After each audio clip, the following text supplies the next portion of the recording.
Good morning friends. बज चुके हैं सुबह के 8 और आपके लिए आ चुकी है आपकी video CPO pre test set number 11। कल हमने सेट नंबर 10 शाम को 6 बजे वाले पोर्शन में इसका डाल दिया था। सेट नंबर 11 आज आपकी आ रहा है वीडियो। लगातार वीडियो को शेयर करते रहें, सब्सक्राइब करते रहें अपने फ्रेंड्स को, जो भी बच्चे तैयारी कर रहे हैं, क्योंकि सभी बच्चे जो तैयारी कर रहे हैं उनके कुछ फ्रेंड्स भी ऐसे होंगे जो तैयारी कर रहे होंगे। अपने फ्रेंड्स को वीडियो भेजिए, जितने लोगों का भला करेंगे आप उतना ही आपको फ़ायदा होगा। यस, तो फिलहाल हम लोगों ने उठा लिया है ये बीड़ा एमबी की बुक कराने का सोल्व, और इसे निपटा के रहेंगे हम लोग। एसएससी सीपीओ के फिलहाल सेट सोल्व कर रहे हैं हम लोग। हालांकि ऐसा कोई मोटिव नहीं है कि सीपीओ वीपीओ कुछ भी ऐसा कुछ, सीरियल वाइज सोल्व कर रहे हैं हम लोग। 2017 के सेट सोल्व कर रहे हैं और 2017 के सेट नंबर 11 पर हम पहुंच चुके हैं। 14 तक ये सीपीओ चलेगा, उसके बाद में 15 से लेके 57-58 तक आपका सीजल शुरू हो जाएगा। सीजल के प्री सेट शुरू हो जाएंगे। यस, फिर उन्हें सोल्व करेंगे, जैसे भी रहेगा प्रोसीजर कंटिन्यू सोल्व करते चले जाएंगे। फिर जैसे ही मुझे 2018 की नई बुक मिलती है मैं उसको सोल्व कराना शुरू कर दूँगा आपको। यस, जो भी चैनल पे अभी अभी नए आए हैं, देख रहे हैं वीडियो को, मेरी इस टाइम प्रीमियर वीडियो को, उनसे मेरी रिक्वेस्ट है कि आप लोग चैनल को सब्सक्राइब कर लें। क्यों? क्योंकि आपको आने वाली वीडियोस भी अपने आप मैसेज पहुंचते रहें, इसलिए। यस, पहला सेंटेंस है, कह रहा है कि 3 lakhs of people attended the workshop held in Ramlila ground.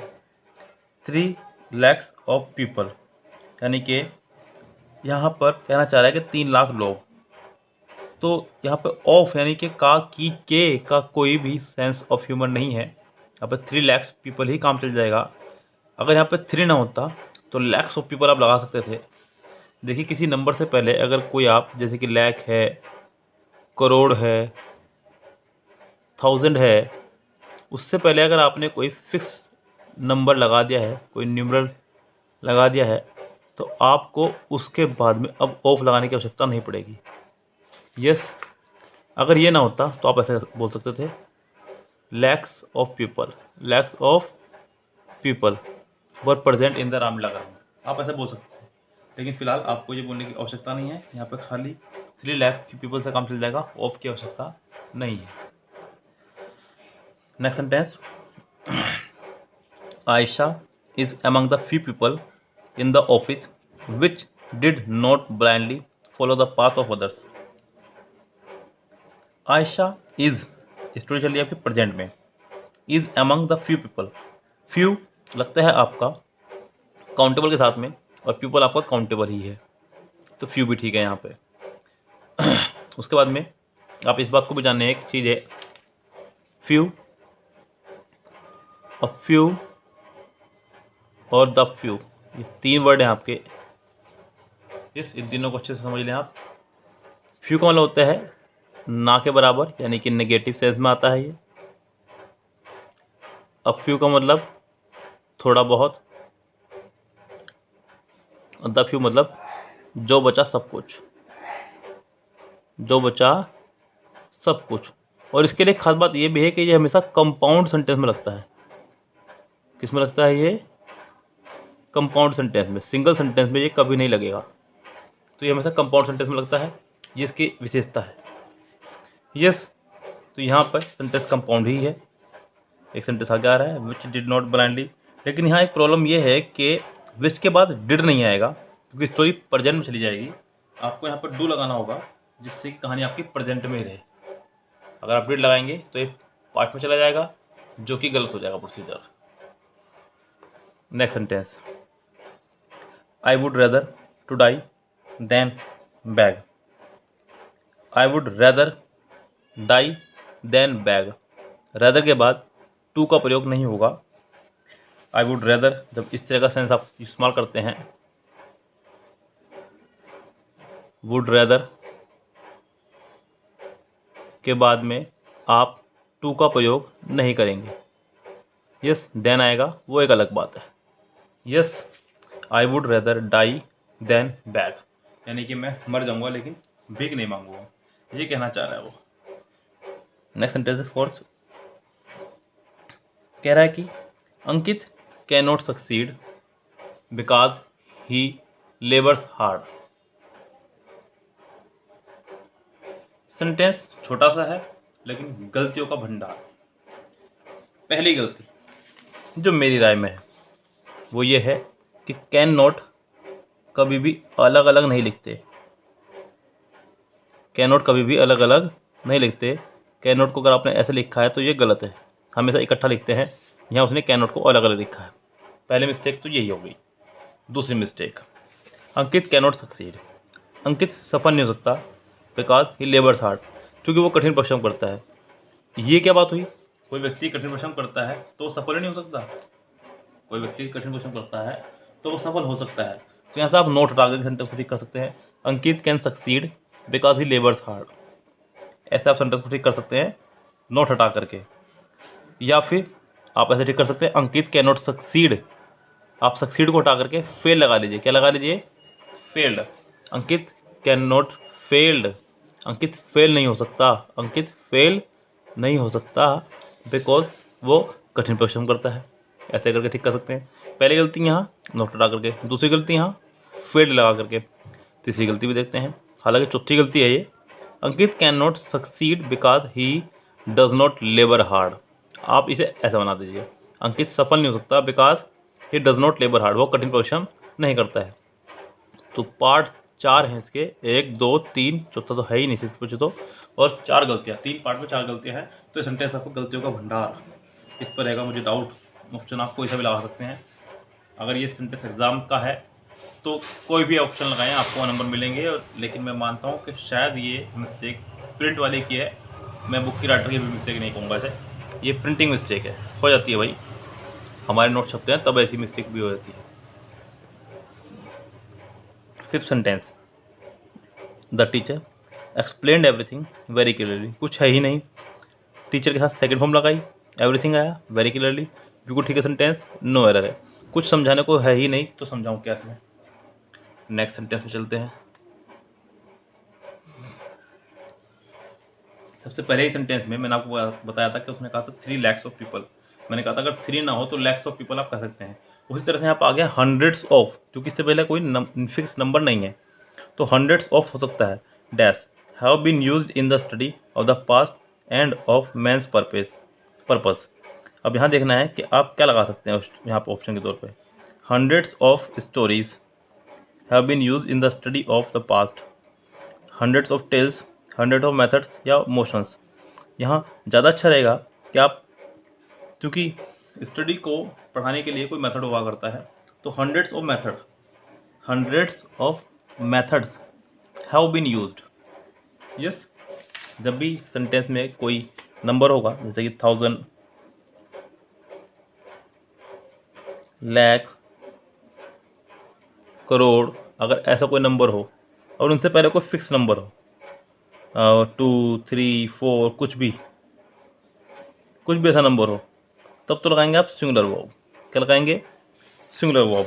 चाहे कितना ही क्यों ना हो, लाइक आप कहते हैं 10 crore rupees was spent in the election, तो सिंगुलर वर्ब आएगी बिकॉज फिक्स हो गया। लेकिन अगर पीछे कोई फिक्स नंबर ना हो तब प्लूरल वर्ब आएगी। आप कहेंगे crores of rupees were spent, तो अब आप प्लूरल वर्ब लगाएंगे। ये भी ध्यान रखें आप। तो यहाँ पर प्लूरल वर्ब लगाने का ये भी कारण था। हंड्रेड्स ऑफ हैव प्लूरल लगाया, मेथड्स, तभी सेंटेंस ठीक हो जाएगा। 7 देखिए, 7 सेंटेंस में क्या कह रहा है? Computer literacy will be crucial in dash children to cope with the overall advancement. Computer literacy will be crucial in teaching children, negotiating, separating या फिर अनकरेजिंग। तो कोई भी सब्जेक्ट हो वो बच्चों को पढ़ाया जाता है, तो कंप्यूटर टीचिंग यहाँ पर होना चाहिए था। Computer literary will be crucial in teaching children. Yes, तो टीचिंग ज़्यादा बेस्ट रहेगा और कोई ऑप्शन यहाँ पे फिट बैठ ही नहीं रहा है। नेक्स्ट सेंटेंस है Vishal couldn't dash breakfast today. Could आ रहा है, पहले ही मॉडल वर्ब आ रही है, मॉडल वर्ब के साथ हमेशा वर्ब की फर्स्ट फॉर्म आया करती है। ये फंक्शन आप पहले ही जान चुके हैं। मॉडल वर्ब के साथ हमेशा वर्ब की फर्स्ट फॉर्म। मॉडल वर्ब यानी कि will, shall, can may, would, should, could, might, must, ought to. तो मॉडल वर्ब के साथ हमेशा फर्स्ट फॉर्म लगानी है। यहाँ पे ये फर्स्ट फॉर्म नहीं है, बाहर हुआ, ये फर्स्ट फॉर्म नहीं है, ये बाहर हुआ। अब बसता आपका हैव या हैव बीन। बीन तब तक नहीं लगाएंगे जब तक सिंस या फॉर प्लस टाइम ना आ जाए। तो हैव बीन भी बाहर हुआ, तो हैव। वैसे भी ध्यान रखें आप, ये कुछ इंग्लिश स्पीकिंग के टिप्स हैं। ब्रेकफास्ट, लंच और डिनर को लेने के लिए हम लगाते हैं हैव का इस्तेमाल। किसका इस्तेमाल करते हैं? हैव का। Yes, have breakfast, have lunch, have dinner. One of the pens dash no ink. यहाँ सेंटेंस को अगर देखा जाए तो सब्जेक्ट वन है। क्यों? क्योंकि सेंटेंस जुड़ा है आपका प्रपोजिशन से। मैंने आपको कई बार बताया है कि प्रपोजिशन के बाद वाले पार्ट को कुछ नहीं मानते। सब्जेक्ट उसका पहले वाला रहता है, वन के हिसाब से वर्ब आएगी, सिंगुलर वर्ब आएगी। सिंगुलर वर्ब ये है और ये है, ये दो रेस से बाहर हुए। Yes, one of the pens is no ink या फिर हैज़ नोइंग। बात हो रही है रखने के अर्थ में, तो यहाँ पे हैज़ आएगा, ना कि इज। मेरे पास गाय है, मेरे पास कुत्ता, तो I have, I, he has का इस्तेमाल करते हैं, इज हमारा का इस्तेमाल नहीं करते। तो यहाँ पर आएगा आपका हैज़। सेंटेंस नंबर 10 कह रहा है कि this is the same dog, this is the same dog. वैसे तो रिलेटिव प्रोनाउन के तौर पर यहाँ पर बहुत सारी चीज़ लगा सकते हैं आप। रिलेटिव प्रोनाउन एक फंक्शन है आपका, उसके अंदर 5 प्रोनाउन आपके आते हैं। हु, whom, which, what और दैट। हु और whom व्यक्तियों के लिए आता है, which नो लिविंग के लिए आता है, what लिविंग और नो लिविंग दोनों के लिए आता है, दैट भी नो लिविंग और लिविंग दोनों के लिए आता है। लेकिन जब किसी कुछ सेंटेंस के पहले, जैसे कि यहाँ पर द सेम आ गया है, ऑल आ गया है, नथिंग आ गया है, तो समझो वहाँ पे फिक्स है कि दैट ही आएगा। तो दिस इज द सेम की वजह से यहाँ पे दैट आएगा, कोई और रिलेटिव प्रोनाउन यहाँ पे आएगा ही नहीं। ये भी ध्यान रखें आप। यस, फिक्स है बिल्कुल। क्लियर बात? चलते हैं आपकी वोकेबलरी पर। वोकेबलरी यानी कि सिनोनिम्स। पहले 5 वर्ड सिनोनिम पर आधारित हैं। कह रहा है कि वर्ड सिमिलर, सिमिलर यानी कि सिनोनिम्स। पहला वर्ड है आपका अब्लेज। अब्लेज मतलब अति उत्तेजित, अति उत्तेजित होना या फिर अति उत्तेजित, बस होने की जरूरत भी नहीं है यहाँ पे। ऑप्शन है कूल मतलब शांत, फ्यूरियस मतलब बहुत अधिक नाराज, रीस्टोर किसी चीज़ को रीस्टोर कर लेना, और प्रोलॉन्ग मतलब किसी बात को लंबा खींचना। तो यहाँ पे इसका आंसर हो जाएगा फ्यूरियस, क्योंकि कूल तो इसका अपोजिट हो जाएगा और रीस्टोर प्रोलॉन्ग होने से रहा। यस, उसका अगला वर्ड है शिवरियस यानी कि बहुत बहादुर, हीरोइक बहादुरी या फिर बहादुर, एबहॉरेंट घृणा करना, एबहॉर से बना है घृणा से, डोलफल उदास, रूड मतलब असभ्य। तो हीरोइक ही हो जाएगा और कोई होने से रहा। अगला वर्ड है कॉन्कोटेड, कॉन्कोडेड यानी क्या है, कॉन्कोटेड यानी कि मनगढ़ंत, अपनी तरफ से कुछ भी कही गई बात। सर्टेन मतलब फिक्स, सेंसिटिव यानी कि संजीव जिसको बोलते हैं, सेंसिटिव मतलब जिसके अंदर सेंस हो। यस, मैं इसको हिंदी में नहीं बयां कर पा रहा क्योंकि कुछ वर्ड ऐसे हैं जो मुझे इंग्लिश में याद हैं।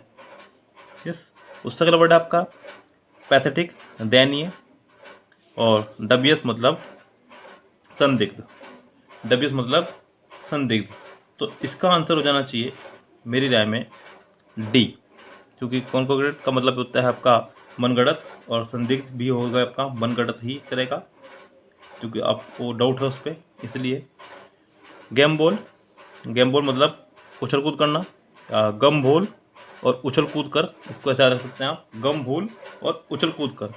पहला वर्ड है ब्रिटल कुरकुरा, फ्रिस्क उछल कूद करना, उसका 2 ऑप्शन और हैं, वो अगला है शैलो और उसका अगला है वर्क।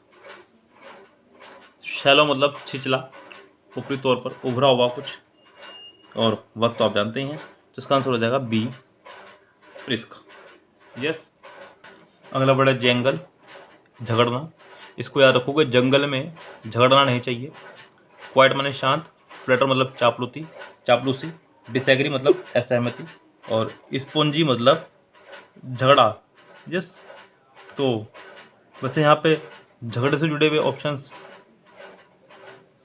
मेरे ख्याल से डिसएग्री ही इसका हो सकता है। स्पॉन्जी नहीं होगा, माफ़ी चाहूँगा। स्पॉन्जी का मतलब होता है जो रवेदार, कुछ गद्देदार कोई चीज़, स्पॉन्जी। तो डिसएग्री। उससे अगला वर्ड है आपका, अब आपके आगे हैं इंटोनियम्स। यस, यानी कि आपको बताना है उल्टे, अपोजिट वर्ड। पहला है कीन। कीन का मतलब होता है तीक्ष्ण, जागरूक या इच्छुक। तीक्ष्ण मतलब शार्प भी बोल सकते हैं इसको तरह से, इसका सिनोनिम्स शार्प, नुकीला। मीक मतलब दब्बू, बहुत डरपोक। शार्प मतलब इसका सिनोनिम्स हो जाएगा शार्प। उससे अगला है प्रिजर्व, संरक्षण करना, और डल मतलब भद्दा या बेकार। तो इसका आंसर डी हो जाएगा। लॉइटर मतलब भटकना, इधर उधर भटकना, लॉइटर। देर लगाना, वांडर मतलब भटकना, सिनोनिम्स हो जाएगा। पंक्चुअल, समय का पक्का। सोबर, शालीन। फ्री मतलब स्वतंत्र। तो लोटर मतलब भटकना, इधर उधर। इसका आंसर हो जाएगा आपका पंक्चुअल, जो समय का पक्का हो। उससे अगला वर्ड है आपका मैडन। ये बना आपका मैड से। मैड मतलब पागल, मैडम मतलब बहुत अधिक पागल या फिर बहुत अधिक गुस्सा में होना। यस। उससे अगला वर्ड है आपका काम मतलब शांत, एनरेज नाराज करना, सोडिड गंदा या घिनौना, फशी यानी कि किसी में कमियां निकालना, किसी में कमियां निकालना। तो इसका आंसर हो जाएगा काम, काम माने शांत। अगला वर्ड है पेनिटेंस। दिख रहा है साहब, ये आ गया 19। पेनिटेंस मतलब किसी बात का पछतावा होना। स्टेराइल बंजर, सटराइल। अप्रूवल सहमति देना। डिटर हतोत्साहित करना। रिमोर्स का मतलब होता है पछतावा होना। क्या होता है? पछतावा होना किसी चीज़ का।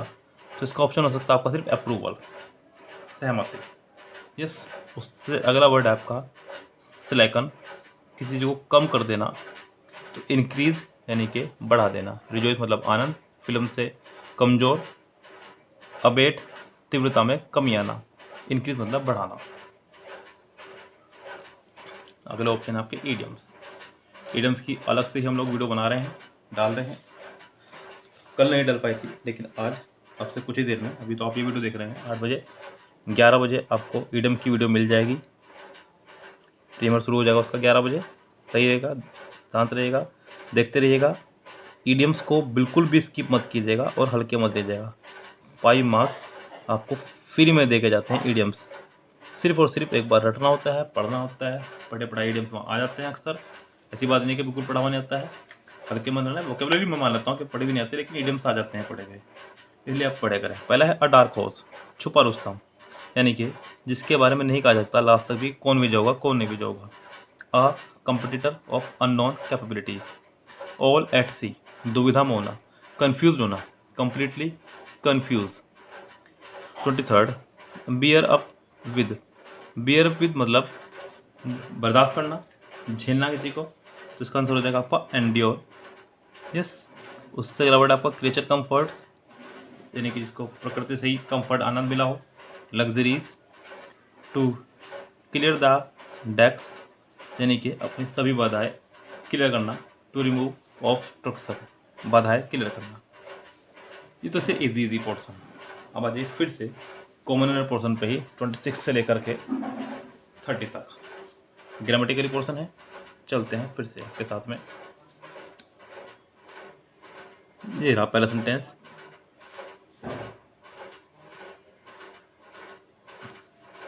The red and the white rose looks beautiful. यहाँ एक छोटी सी गड़बड़ी उसने करने की कोशिश करी, जिसको मैं आपको क्लियर कर देता हूँ। देखिए, जब भी दो नाउन एंड से जुड़े हों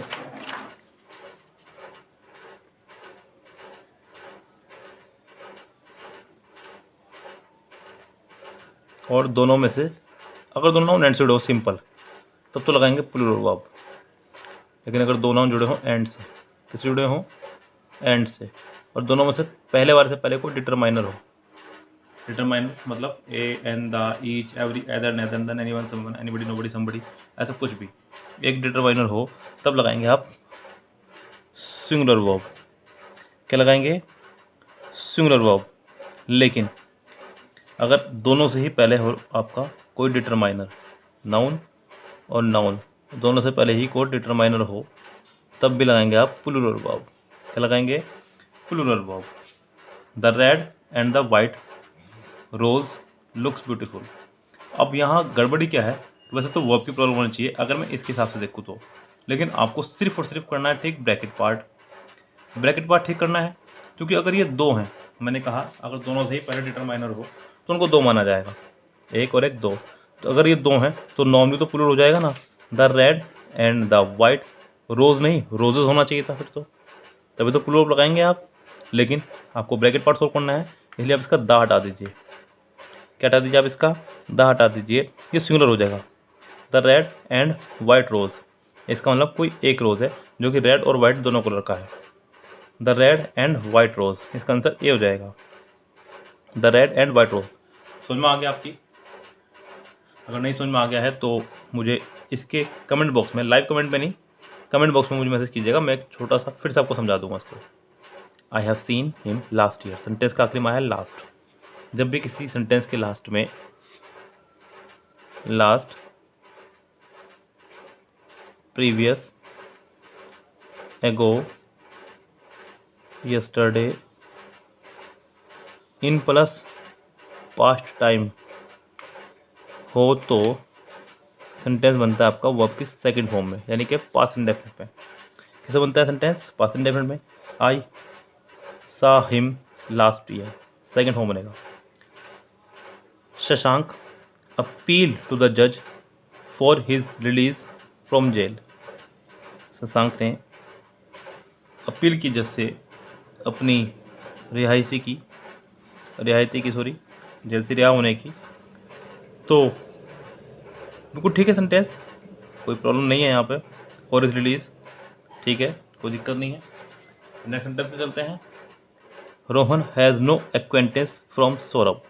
मैंने आपको पिछले सेट में ही बताया आपने कि कुछ वर्ब ऐसी हैं जो अपने साथ फिक्स प्रीपोजिशन लेके चलती है, कुछ वर्ब ऐसी हैं जो अपने साथ फिक्स प्रीपोजिशन लेके चलती हैं।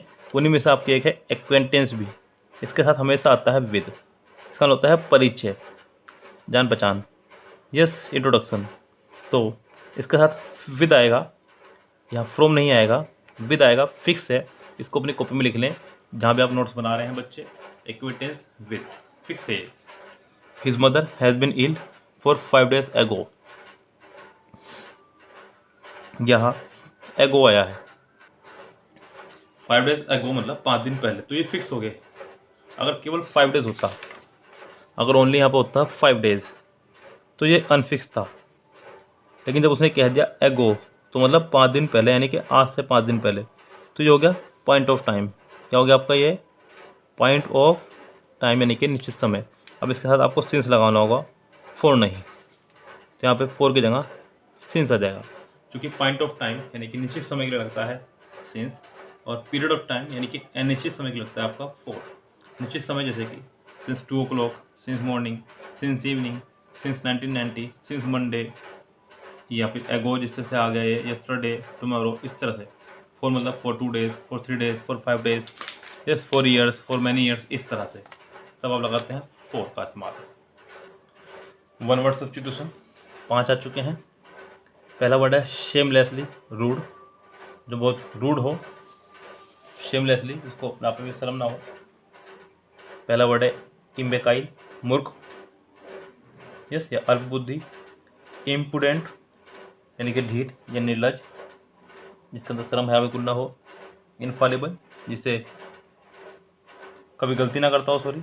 और इनविंसिबल, जिसे जीता ना जा सके। तो इसका आंसर हो जाएगा बी, अ प्लेस फॉर इनवैलिड्स और एंड कन्वल्सेंट, एक स्थान जहाँ पर कन्वल्सेंट मतलब जो मरीज ठीक हो रहा हो उसके लिए। सैनिटोरियम, यस, सैनिटोरियम इसके लिए सबसे बेस्ट ऑप्शन रहेगा, क्योंकि हर्मिट मतलब संत। अगला बी ऑप्शन है वेकस, वेकस का मतलब होता है विचारहीन, और डोरमाइट्री मतलब एक स्थान जहाँ पर आप लोग किराए पर यानी कि कह सकते हैं इसमें रात में ठहरने का स्थान, डोरमेट्री। रैन बसेरा, a person who is fond of fighting, जो कि लड़ने का बहुत शौकीन है। बेलिकोस, झगड़ालू। जब भी किसी वर्ड के साथ में आएगा बैली, बैल का मतलब ही झगड़ालू होता है, BELL या फिर BELLI। रूट वर्ड में आप इसको पढ़ेंगे। बैली मतलब झगड़ालू, फाइट या क्वारल, तो बेलिकोस मतलब झगड़ालू। सिनेक्योर कौन होता है? बहुत ही इजी जॉब, यानी कि याद रख लो उसको, साइन करो और पैसे लो, साइन करो और पैसे लो। उससे अगला वर्ड है आपका डेजर्टर, यानी कि विश्वासघाती, और पेडेंट मतलब कोई अभिमानी व्यक्ति, तो इसका आंसर हो जाएगा bellicose. Story told to illustrate a moral और स्पिरिचुअल ट्रूथ, एक ऐसी स्टोरी जो नैतिक या आध्यात्मिक सच को बताती हो। पहला ऑप्शन है न्यूबाइल। यस, न्यूबाइल मतलब वैवाहिक स्थिति, इलेजी मतलब दुखद, पैराबल मतलब नीति कथा, और मतलब किसी की संबोधन गीत, तो इसका आंसर हो जाएगा parable. The policy of extending a country's empire and influence, एक ऐसी पॉलिसी जिसमें कंपनी का एम्पायर यानी कि शासन और उसका प्रभाव को फैलाया जा सकता हो। पहला ऑप्शन है डेबोचेरी, अयासी, पर्चमेंट यानी कि चमड़े की कागज या कुछ ऐसा, डेनिग्रेशन यानी कि मानहानि, और इम्पेरियलिज्म सम्राट का शासन किसी, तो उसका आंसर डी ही हो जाएगा, डी ज़्यादा बेस्ट रहेगा। नेक्स्ट पोर्शन है आपका फिर वही स्पेलिंग करेक्शन का ही। कोई एक इनमें से इनकरेक्ट लिखा हुआ है, बाकी तीन सही हैं, तो जो गलत है वो बताना है आपको, कौन सा वो गलत है जो लिखा हुआ है। पहला वर्ड है मेंटरिंग, MENTE, ये शुरू में गलत हो गया, TO होना चाहिए था यहाँ पे। मेंटरिंग यानी मेंटर से बना है आपका वर्ड, मेंटर, MENTOR, मेंटर से बना है, पथ प्रदर्शक से, तो मेंटरिंग यानी कि गलत हो गया शुरू में ही। उसके बाद जितने भी बाकी सारे सही है, बिगिनिंग, चैलेंजिंग, इन्वाइटिंग, आसान भी आपको मीनिंग याद होंगे। उससे अगला वर्ड है आपका प्लीजेंट, PLEASANT, बिल्कुल ठीक है। मैक्सिमम तो टुच्चा वर्ड है। होमरस, होमरस की स्पेलिंग गलत है यहाँ पे, ह्यूमरस होता है, होमरस नहीं, HUMOROUS, ह्यूमरस। मजाकिया और इन्फीरियर तो वैसे ही ठीक है। अगला है फ्रिक्वेंट, यानी कि क्रमशः किसी चीज़ का होना, तो ठीक है। फूरियस की स्पेलिंग गलत है यहाँ पे, FURIOUS, बी। फेरोसियस ठीक है, फेबुलस ठीक है। अपेरेंटली, APPARE, यहाँ होना चाहिए था, ए नहीं, अपेरेंटली, गलत हो गया आपका, ए आंसर हो जाएगा इसका।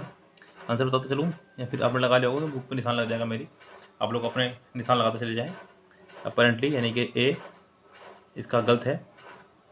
40 मर्सिनरी, तो ये तो सही है, मर्सिनरी, MERCENARY, यानी कि पैसे के लिए कुछ भी करने वाला कोई व्यक्ति। अगला है मैग्नीमियस, ये आपका गलत है, MAGNANIMOUS, मैग्नीमियस में MOUS यहाँ होना चाहिए था, यानी कि उदार, दयालु, वेकफुल, चौकन्ना, मेलनचोली, उदास, तो यहाँ पे 20 का आंसर होना चाहिए था। नेक्स्ट आपका cloze test. Life priorities and dash are never going to reduce, यहाँ ऑप्शन से खेलना है। लाइफ की प्रायोरिटी और dash, never going to reduce, कभी भी कम नहीं करनी चाहिए। ड्रीम्स, सपने, एम्बिशंस, अभिलाषाएं, पेशेंस, इच्छाएं, और नेसेसिटीज़, ज़रूरतें, तो लाइफ की प्रायोरिटीज़ और ज़रूरतें कभी भी कम नहीं होनी चाहिए। But among all of them make some time for dash the well being of the environment you live in, यानी कि कुछ समय निकालना है हमें उस एनवायरनमेंट के लिए भी जिसके अंदर हम लोग रह रहे हैं। तो एंश्योरिंग, सुनिश्चित करना इस चीज़ को, रिजल्टिंग तो आने से रहा, एनलार्जिंग मतलब बढ़ाना, डेवलपिंग मतलब इंक्रीज करना। But among all of them make some time for developing the well being, यानी कि उस वातावरण को डेवलप करना है जिसमें हम लोग रह रहे हैं, तो developing. To save our environment dash life changing movement is required, some, huge, no, sufficient, यानी कि हमें एनवायरनमेंट को सेव करने के लिए life changing moment is required, ऐसे मोमेंट की रिक्वायरमेंट है। सम यूज नो सफिशिएंट, तो यहाँ पे सफिशिएंट बेस्ट रहेगा मेरे ख्याल में, शायद यस, या फिर नो भी हो सकता है। हाँ, नो ज़्यादा अच्छा रहेगा क्योंकि आगे नाउन है और नो एक एडजेक्टिव है, नो बेस्ट रहेगा। To save our life environment को बचाने के लिए no life changing movement is required, यानी कि कोई भी ऐसा मूवमेंट नहीं करना है कि जिससे हमारी लाइफ बदल जाए पूरी। अपनी ईमानदारी से हमें काम करते चले जाना है, जितना ज़रूरी हो उतना काम करना है। यस, देख सकते हैं that is will power honest dash and some small initiative, यानी कि ईमानदारी की बात हो रही है तो ईमानदारी से ही जुड़ा हुआ कोई वर्ड आप यहाँ लगाएंगे जो कि आपका एश्योरेंस, यकीन दिलाना, फैक्टर, खंडन, वर्किंग, इंक्लिनेशन। यस, ईमानदार प्रवृत्ति, तो ईमानदारी से जुड़ा हुआ कोई वर्ड होगा, इंक्लिनेशन, डी आंसर हो जाएगा इसका। Small initiative, save our environment by being a responsible citizen, teach your child and others to save water, do not waste water, it is very dash element of our environment, contradictory, precious, कीमती, contradictory विरोधाभास के लगता है, health स्वस्थ के लिए बल्कि मतलब बड़ी मात्रा में, तो इसका आंसर हो सकता है सिर्फ और सिर्फ प्रीशियस, कीमती। पैराग्राफ कल्चर के ऊपर है हमारे आज। Culture is defined as a people way of life, it entails how they dress, how they speak, the type of food they eat, the manner in which they worship and their art among many other things. Culture को हम ऐसे define कर सकते हैं व्यक्ति के कपड़े पहनने से, बोलने से, उसके खाना खाने से, उसके सभ्यता से, पूजा करने से, बहुत सारे तरीके से। Indian culture therefore is the Indians way of life because of the population diversity. India का जो कल्चर है हमारे इंडियन की वजह से जाना जाता है क्योंकि हमारे यहाँ पर पॉपुलेशन बहुत सारी है और यहाँ पर डाइवर्सिटी यानी कि विविधता देखने को मिलती है। There is immense variety in Indian culture, बहुत सारी वैरायटी देखने को मिलती है इंडियन कल्चर में। The Indian culture is a blend of various culture, बहुत सारे कल्चर का मिश्रण है हमारा culture.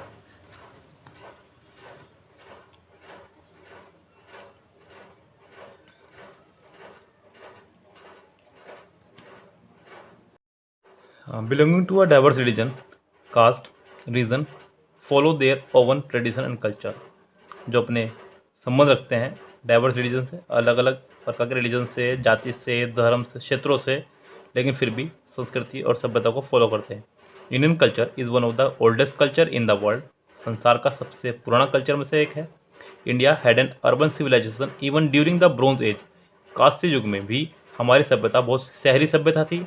The Indus valley civilisation यानी कि हड़प्पा सभ्यता हमारी 3300 बीसी से 1300 बीसी तक पुरानी है। Distinct culture different from each other coexist together in a single country, fix culture अलग अलग समय के हमारे एक ही कंट्री में मौजूद हैं। This in India there is unity amidst vast culture diversity, Bharat में इतने सारे कल्चर के बावजूद भी, डाइवर्सिटी के बावजूद भी जो है एकता में अनेकता देखने को मिलती है, अनेकता में एकता। The way people live in India is reflected in its culture. Unity in diversity, India is a land of unity in diversity where people of different sects, caste and religion live together, अलग अलग पंथों के लोग, जाति के लोग, धर्मों के लोग साथ रहते हैं। India is also called the land of unity in diversity as different group of people cooperate with each other to live in a single society. India को हम लोग कह सकते हैं यूनिटी इन डाइवर्सिटी, विविधता में एकता, जैसे कि अलग अलग समाज के लोग, अलग अलग धर्मों के लोग एक दूसरे को कोऑपरेट करते हैं, इस समाज में रहते हैं।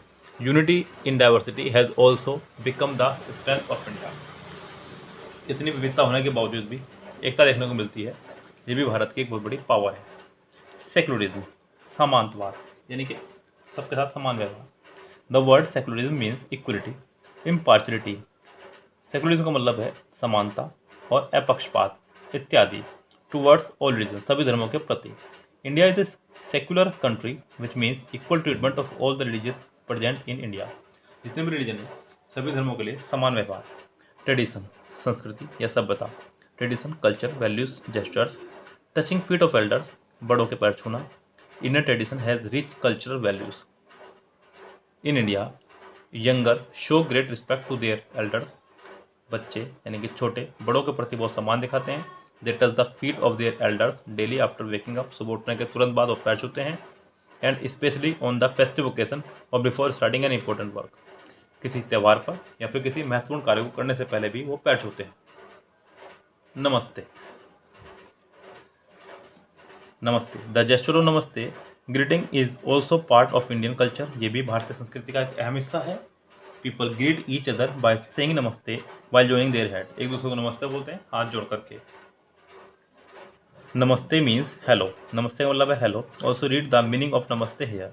Most Indian have a habit of shaking their heads while talking, बात करते वक्त अपना सिर हिलाने की भी आदत पड़ चुकी है कई सारे लोगों को इंडिया में। ऑप्शन सवाल, if I am a cultural well behaved Indian what want I do, touch the feet of the elders, ठीक है। Join my hands while doing namaste, ये भी ठीक है। Wake up early in the morning specially on the festive occasion, जी नहीं, daily उठना है, नॉट फेस्टिव ओकेजन को उठना है। सी इसका आंसर हो जाएगा। Why is India called a unity in diversity, different group of people cooperate with each other, इसलिए। People of different sects caste and religion live together, अलग अलग संप्रदायों जाति और धर्मों के लोग यहाँ रहते हैं, इसलिए इंडिया को यूनिटी इन डाइवर्सिटी कहा जाता है, यानी कि विविधता में एकता वाले देश। Which of the following, sorry इसका आंसर बी है 48। Which of the following is not true according to the passage, इनमें से कौन सी बात सही नहीं है पैसेज के अनुसार। चलते हैं। Culture एंटेल्स how people dress, culture बताता है, एंटेल्स मतलब बताता है किसी चीज़ के बारे में बताना, कि हाउ पीपल ड्रेस, कि लोग कैसे ड्रेसिंग करते हैं अपनी। Culture एंटेल्स how people speak, culture से पता चलता है कि लोग कैसे बोलते हैं। कल्चर एंटेल्स हाउ पीपल वर्शिप, किस तरह से लोग पूजा करते हैं। Culture एंटेल्स what drawing people draw, यानी कि कल्चर से पता चलता है कि क्या लोग ड्राइंग करते हैं, यानी कि कैसा वो जैसा वो हैं वो वैसा ही शो करते हैं। यस, कल्चर से इस बात का पता चलता है, तो इसका आंसर डी ही हो जाएगा। Based on the above passage which of the following is not true about Indian culture. Indian culture dates back to 3300 BC to 1300 BC, ये सिर्फ हड़प्पा सभ्यता का कल्चर है, टाइमिंग है, सॉरी। यस, भारतीय सभ्यता की नहीं, सिर्फ हड़प्पा सभ्यता की, तो यही बात यहाँ पर रॉन्ग है। Based on the above passage which of the following is not true about Indian culture, ये बात सही नहीं है। यस, वो सिर्फ हड़प्पा सिविलाइजेशन के लिए है, पूरी भारतीय सभ्यता की बात इसके अंदर नहीं है। क्वेश्चन नंबर 50 कह रहा है कि what is the reason behind the immense variety in Indian culture, क्या कारण है इतनी बड़ी वैरायटी की भारत की संस्कृति में। ब्लेंड ऑफ वेरियस कल्चर, कई सारे कल्चरों का मिश्रण इस वजह से। पॉपुलेशन डाइवर्सिटी, बहुत सारी पॉपुलेशन है विविध विविध धर्मों की। कल्चरल डाइवर्सिटी, सांस्कृतिक विविधता। या सेकुलरिज्म, समानता। तो पॉपुलेशन डाइवर्सिटी क्या हो जाएगा, पॉपुलेशन डाइवर्सिटी, इसका आंसर हो जाएगा। ये था आपका आज का सेट नंबर 11, आई थिंक 10 था या 11 था, ये था आपका 11 जी, set number 11 CPO pre test. Yes, जब हमने सोल्व कराया शाम में 6 बजे आपको वीडियो मिलेगी सेट नंबर 10 की, सॉरी 12 की। यस, सो इस वीडियो को देख करके अपने विचार कमेंट बॉक्स में प्रस्तुत कीजिएगा। कैसी लगी आपको ये वीडियो आज की, क्या आपको इसमें समझ में आया और क्या समझ में नहीं आया। अगर आपको हमारे द्वारा दिया गया MBA बुक का सोल्यूशन संतुष्ट कर रहा है तो हमें कमेंट बॉक्स में कमेंट करके जाया करें, लाइक शेयर सब्सक्राइब करके जाया करें। यस, अपने दोस्तों को वीडियो शेयर करें जिससे कि ज़्यादा से ज़्यादा लोगों तक हमारी बात पहुंच सके, ज़्यादा से ज़्यादा लोग हमारी बात को सुन सकें। Have a nice day, see you tomorrow, शब खैर, गुड नाइट।